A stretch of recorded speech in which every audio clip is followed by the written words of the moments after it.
बूढ़े बाप की कहानी। एक गांव में एक आदमी रहता था जो बहुत बूढ़ा हो चुका था, जिस वजह से उसे कम दिखाई देता था और बहुत कमजोर हो गया था।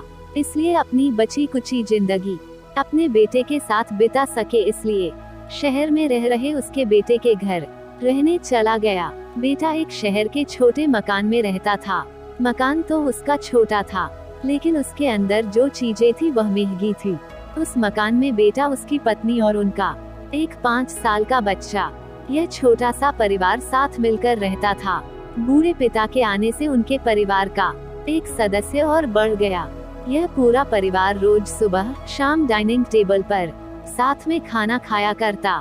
बूढ़ा पिता अपनी कमजोरी के चलते हमेशा खाने की चीजें नीचे गिराता रहता और कई बार कांच के बर्तन भी टूट जाया करते थे। कुछ दिनों तक तो बहू और बेटे ने यह सब सहन किया, लेकिन बाद में वे दोनों बूढ़े की ऐसी हरकतों से चिढ़ने लगे। एक दिन बेटे ने कहा कि ऐसा कब तक चलेगा, हमें कुछ करना पड़ेगा। उसकी पत्नी भी इस बात से सहमत हुई। अगले दिन बेटा कहीं से एक पुराना मेज लेकर आया और घर के एक कोने में उसे लगा दिया और अपने पिताजी से कहा कि आप यहीं पर बैठकर खाना खा लिया कीजिएगा। उन्होंने एक लकड़ी का बर्तन भी बनवाया जिसमें वे अपने बूढ़े बाप को खाना देने लगे।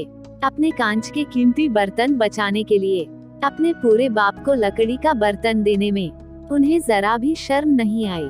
अब खाने का समय जब जब होता तो बूढ़ा बाप एक कोने में बैठकर खाता और बाकी का परिवार डाइनिंग टेबल पर खाना खाया करता। डाइनिंग टेबल पर बैठे बैठे दोनों पति पत्नी कभी कभी अपने बूढ़े बाप की तरफ देख लिया करते। बूढ़े बाप की आंखों में उन्हें आंसू भी नजर आते, मगर उन पर जैसे कोई असर ही नहीं होता।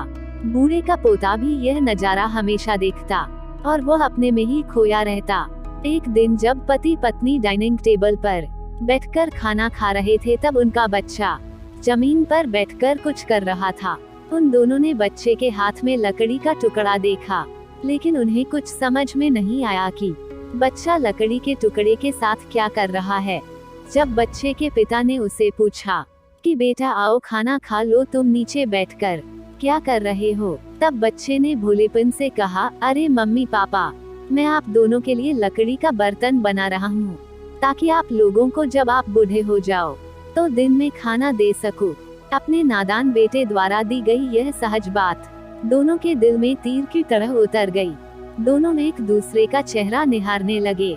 बिना कुछ कहे ही दोनों की आंखों में पानी आ गया और उन्हें अपने भविष्य की किताब अपने आपको के सामने खुलती हुई नजर आई।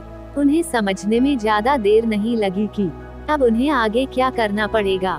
अगले दिन कमरे के कोने से वो पुराना मेज हट गया और अब बूढ़ा पिता और बाकी का परिवार साथ में मिलकर फिर से खाना खाने लगे। बूढ़े की कमजोरी की वजह से हो रही गलतियां भी अब किसी को नहीं चिढ़ाती थी। दोस्तों, यह कहानी हमें बताती है, हर वो पत्ता जो आज हरा है वो कल सूखेगा और डाली से नीचे भी गिरेगा। इसलिए हमें अपने बड़े बूढ़ों का हमेशा ख्याल रखना चाहिए और हमें हमारे माता पिता और बुजुर्गों के साथ वैसा ही व्यवहार करना चाहिए जैसा हम चाहते हैं कि हमारे बूढ़े होने के बाद हमारे बच्चे हमारे साथ करें। दोस्तों, आपको यह हार्ट टचिंग स्टोरी कैसी लगी कमेंट करके जरूर बताइएगा। अगर अच्छी लगी तो आप अपने दोस्तों और परिवार के साथ इसे शेयर कर सकते हैं और खास करके ऐसे लोगों के साथ जरूर शेयर कीजिएगा जिनका व्यवहार बड़े बूढ़ों के तरफ अच्छा ना हो।